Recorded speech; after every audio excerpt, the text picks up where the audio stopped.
السلام علیکم پاکستان اور شہری سندھ کے عوام. آج بلاول بھٹو نے ایک سپیچ کری جس کے اندر انہوں نے پاکستان میں مزید صوبے بننے کی بازگشت کو اپنی حکومت کے خلاف سازش کا. مزید انہوں نے کہا کہ میں نہ صوبے کے خلاف نہ ملک کے خلاف سازش ہونے دوں گا. میں تب سے یہ سوچ رہا ہوں کہ اگر ملک میں مزید صوبے بنتے ہیں، کوئی یہ تو نہیں کہہ رہا کہ صرف سندھ کے اندر صوبہ بنایا جائے، سب کہہ رہے ہیں پورے پاکستان میں صوبے بنائے جائیں، تو بلاول بھٹو جس کی حکومت صرف ایک صوبے میں ہے وہ کیسے سمجھ رہا ہے کہ صرف اس کے خلاف کوئی سازش ہو رہی ہے، اور وہ کیوں سمجھ رہا ہے کہ یہ ملک کے خلاف سازش ہو رہی ہے. بلاول بھٹو کو یہ بھی نظر نہیں آ رہا کہ کراچی میں کوئی ڈیولپمنٹ ہی نہیں ہوئی ہے. بلاول بھٹو کے ذرا سے بھی درد ہوتا ہے، علاج کرانے پاکستان سے باہر چلے جاتے ہیں، ابا جی باہر چلے جاتے ہیں. آج تک بلاول بھٹو کی حکومت نے سندھ میں کوئی مایہ ناز یونیورسٹی نہیں بنائی، بلکہ جو یونیورسٹیز انسٹیٹیوشنز بنے ہوئے تھے، چاہے آئی بی اے ہو، کارڈیو ہو، ان سب کو ہائیجیک کر کے اس پہ صرف شہید بھٹو کا نام لگا دیا اور کہہ دیا کہ جی ہم نے ترقی کر دی. تو بلاول بھٹو کو کون سے ایسے عنصر ہے کہ جہاں پر ان کو یہ نظر نہیں آ رہا کہ کس طرح، ان کو کیوں لگ رہا ہے کہ یہ سازش ان کے ساتھ ہو رہی ہے. ان کو یہ سمجھ نہیں آ رہا کیوں کہ انہوں نے ہمارے ساتھ سازش کی ہوئی ہے. بلاول بھٹو کی شکل پہ پریشانی اس بات کو عیاں کرتی ہے کہ ان کو نوشتہ دیوار نظر آ رہا ہے. اور نوشتہ دیوار یہ نہیں کہ کوئی ایک قوم مانگ رہی ہے، اس کو حالانکہ پیپلز پارٹی مسلسل یہ کرنا چاہ رہی ہے کہ دکھائے کہ کسی طرح یہ سندھیوں اور مہاجروں کی لڑائی ہے، مگر ایسا نہیں ہے. اس وقت شہری سندھ میں رہنے والے چاہے مہاجر ہوں، پٹھان ہوں، بلوچ ہوں، پنجابی ہوں، سرائکی ہوں، گلگتی ہوں، ساری کی ساری قومیں جو ہیں اس وقت یہ کہہ رہی ہیں بھائی خدا کے واسطے پیپلز پارٹی سے ہماری جان چھڑا دو. دنیا کے بڑے بڑے انویسٹر صرف پیپلز پارٹی کی شکل دیکھ کے سندھ میں آ کے انویسٹ کرنے کو تیار نہیں ہے، چاہے کہ چائنا کیوں نہ.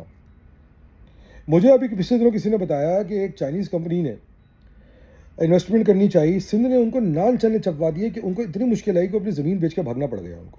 اس طرح کے بے تحاشا واقعات ہیں. سندھ کے اندر نہ آپ کنال بنا سکتے ہیں، نہ آپ ایس آئی ایف سی کے تحت کو پروجیکٹ کر سکتے ہیں، نہ آپ پرائیویٹائزیشن کر سکتے ہیں. مطلب یونیورسٹی روڈ اگر کوئی اتنے 17-18 سال کے بعد اگر سندھ گورنمنٹ نے بنا بھی دی تو کون سا بڑا باپ پہ احسان کیا. ہمیں لوگ یہ کہتے سنائی دیتے ہیں کہ وہ جی بڑی انٹرفیئرنس ہے. بھائی انٹرفیئرنس اس لیے ہے نا کیونکہ آپ لوگ کام نہیں کر رہے. تو بلاول بھٹو کو بالکل جو سازش نظر آ رہی ہے وہ یہ سازش نظر آ رہی ہے کہ ان کی نکمی پیپلز پارٹی کی حکومت کے خلاف اب آوازیں اٹھانا شروع ہو چکی ہیں، جس کو وہ سازش سمجھتے ہیں.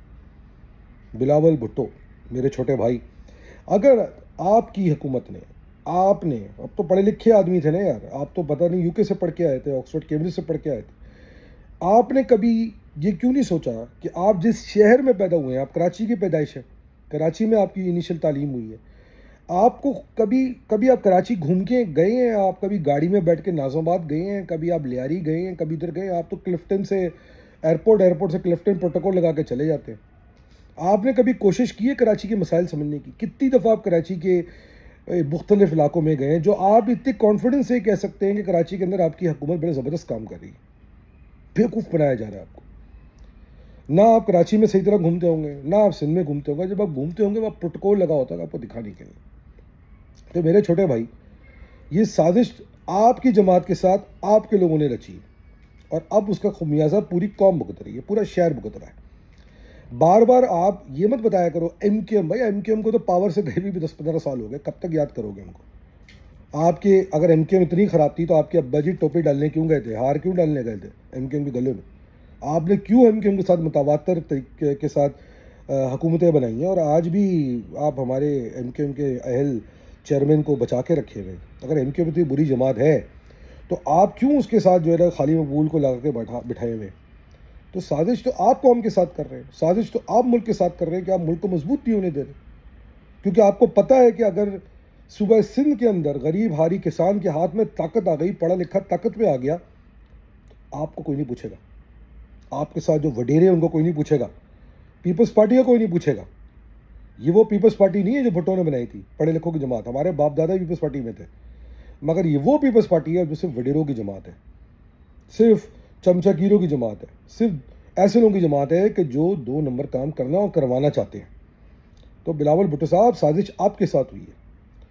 اب آپ یہ دوسروں پہ الزام نہ لگائیں.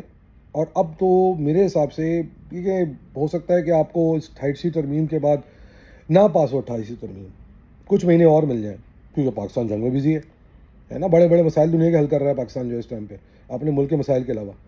تو وہ جو ہے نا، ہو سکتا ہے آپ کو 6 مہینے اور مل جائے، سال مل جائے، مگر کب تک ملک اس طرح چلے گا بھائی؟ کب تک چلے گا اس طرح؟ آپ پاکستان کو نقصان پہنچا رہے ہیں، پاکستان کی معیشت کو کمزور رکھیں. آپ کی وجہ سے سندھ کے اندر انویسٹمنٹس نہیں آ رہی. کسی بھی انٹرنیشنل انویسٹر سے بات کرو، سندھ میں انویسٹ کرنے کو تیار ہی نہیں. آپ دنیا بھر گھومتے ہیں، آپ کتنے انویسٹمنٹ لے کے آئے ہیں پاکستان کے اندر؟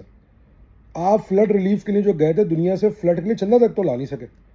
آپ کی کرپشن کی وجہ سے، آپ کی پیپلز پارٹی گورنمنٹ کی کرپشن کی وجہ سے کوئی سندھ میں اور پاکستان میں انویسٹ کرنے کو تیار نہیں ہے. تو سازش آپ کے ساتھ نہیں ہو رہی، سازش آپ لوگوں نے کی پاکستان کے ساتھ، کیونکہ آپ چاہتے ہیں کہ پاکستان کمزور رہے، آپ کا مرون منت رہے، اور تاکہ آپ لوگوں کی اجارہ داری اس ملک پہ قائم رہے، فوج مضبوط نہ ہو، عوام مضبوط نہ ہو، ہاری کسان مضبوط نہ ہو، اور آپ لوگ حکومت کرتے ہیں. بلاول صاحب ناراض نہ ہوں، یہ جو آج آپ چیخیں مار رہے ہیں یہ آپ کو پہلے سوچ لینا چاہیے تھا. اگر آپ یہ کراچی میں کام کروا رہے ہوتے تو شاید یہ باتیں نہ اٹھتی. اب آپ کچھ کروا بھی دیں گے تو یہ اونٹ کے منہ میں زیرے کے برابر ہے، کیونکہ آپ کراچی والے اب آپ سے وہ 35-40 ہزار ارب کا حساب لیں گے جو آپ کو 28 ترمیم کے بعد ملا ہے. میں کیا ہو سکتا ہے، اگر حکومت کو واقعی میں ہوگا تو باہر جانے کی ضرورت نہیں ہے. آپ لوگوں کی کرپشن پکڑ لے تو اتنا پیسہ جمع کر لے گی پاکستان کی حکومت کی، ان کو قرضہ لینے کی ضرورت نہیں ہوگی. بہرحال یہ فیصلہ تو حکومت نے کرنا ہے.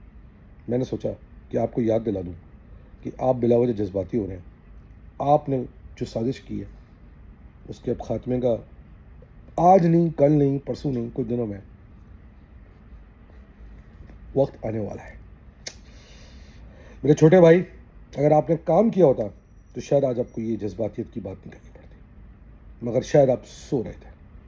اب آپ کہیں گے میں جاگ گیا ہوں. مجھے لگتا دیر ہوگی. پاکستان زندہ باد، پاکستان آرمی زندہ باد. اللہ حافظ.